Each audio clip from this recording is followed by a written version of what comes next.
মিছিলের ইস্যু নিয়ে সন্ত্রাসের বিরুদ্ধে প্রতিবাদ। সেই মিছিলকে ঘিরেই ফের উঠল সন্ত্রাসের অভিযোগ। হামলা নিয়ে চাপানোতর সিপিএম তৃণমূলের। রবিবার সকাল 10টা এলাকায় তৃণমূলের বিরুদ্ধে সন্ত্রাসের অভিযোগ তুলে দমদম চিড়িয়া মোড় থেকে মিছিল বের করে বামফ্রন্ট। যোগদান বিমান বসু, মোহাম্মদ সেলিম সহ অন্যান্য নেতারা।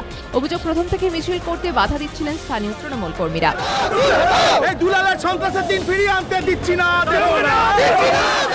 অপ্রীতিকর পরিস্থিতি এড়াতে বামেদের মিছিল ঘিরে আগাগোড়া ছিল পুলিশের তৎপরতা, কিন্তু মিছিল শুরু হওয়ার কিছুক্ষণের মধ্যেই ব্যাপক উত্তেজনা ছড়ায়। আচমকায় মিছিল লক্ষ্য করে ইট ও পাথর উড়ে আসতে থাকে। ঘটনায় আহত হন কয়েকজন বাম কর্মী সমর্থক। এরপরই গোটা এলাকা অগ্নিগর্ভ হয়ে ওঠে। বাগবিতণ্ডায় জড়িয়ে পড়েন দুপক্ষের কর্মী সমর্থকরা। পরিস্থিতি নিয়ন্ত্রণে আনতে বিশাল বাহিনী নিয়ে ঘটনাস্থলে পৌঁছন ডিসি নর্থ গৌরব শর্মা। পৌঁছন তৃণমূল কাউন্সিলর শান্তনু সেনও। ক্রমশ চরমে ওঠে উত্তেজনা।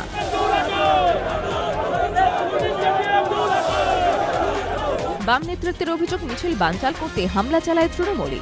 বামফ্রন্ট চেয়ারম্যান বিমান বসুর মন্তব্য, এই ঘটনা নজিরবিহীন। দিল্লি কাণ্ডের বছর ঘুরেছে।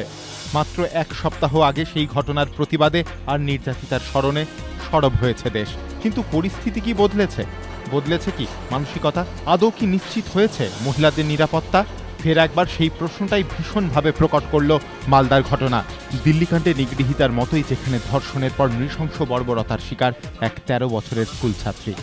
ধর্ষণের পর অভিযোগ উঠেছে তার মুখ দিয়ে রড ঢুকিয়ে দেওয়ার। চিকিৎসকরা জানিয়েছেন, রডের আঘাতে তার গলায় এতটাই গভীর ক্ষত হয়েছে যে সারা জীবনে সে আর কখনো বাক শক্তি ফিরে পাবে না। অভিযুক্ত অভয় মণ্ডলকে গ্রেফতার করেছে পুলিশ।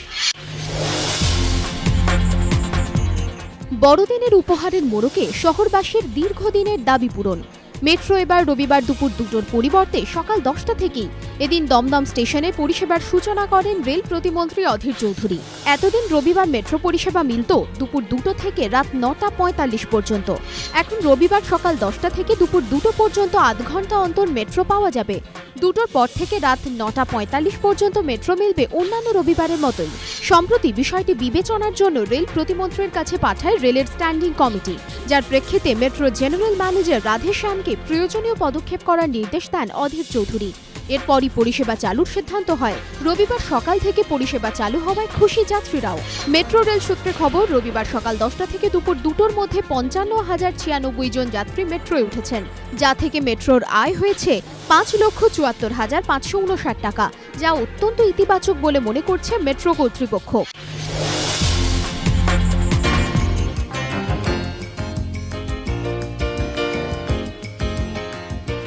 আর মাত্র কয়েকদিনের প্রতীক্ষা, তারপরই বড়দিন। কনকনে ঠান্ডায় সোয়েটার জড়িয়ে কেক খাওয়ার দিন।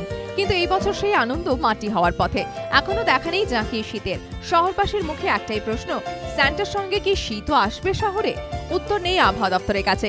রবিবার ভোরে কলকাতার তাপমাত্রা ছিল 17.7 ডিগ্রি সেলসিয়াস, স্বাভাবিকের থেকে 4 ডিগ্রি বেশি। আপাতত আগামী 24 ঘন্টায় এই আবহাওয়ার পরিবর্তনের কোনো সম্ভাবনাই দেখছে না আলিপুর আবহাওয়া দপ্তর। কিন্তু কেন শীত নেই শহরে? আবহাওয়াবিদরা বলছেন, ওড়িশা উপকূলে একটি উচ্চচাপ বলয় তৈরি হয়েছে। অন্যদিকে বাংলাদেশে তৈরি হয়েছে ঘূর্ণাবর্ত। এই দুইয়ের প্রাচীরেই আটকে শীত। আবহাওয়া দপ্তর জানাচ্ছে, দিনের অধিকাংশ সময়ই আকাশ মেঘাচ্ছন্ন রয়েছে। ফলে একদিকে যেমন দিনের তাপমাত্রা স্বাভাবিক থাকছে, তেমনই নামছে না রাতের তাপমাত্রা। ফলে মিলছে না জাঁকিয়ে শীতের অনুভূতি।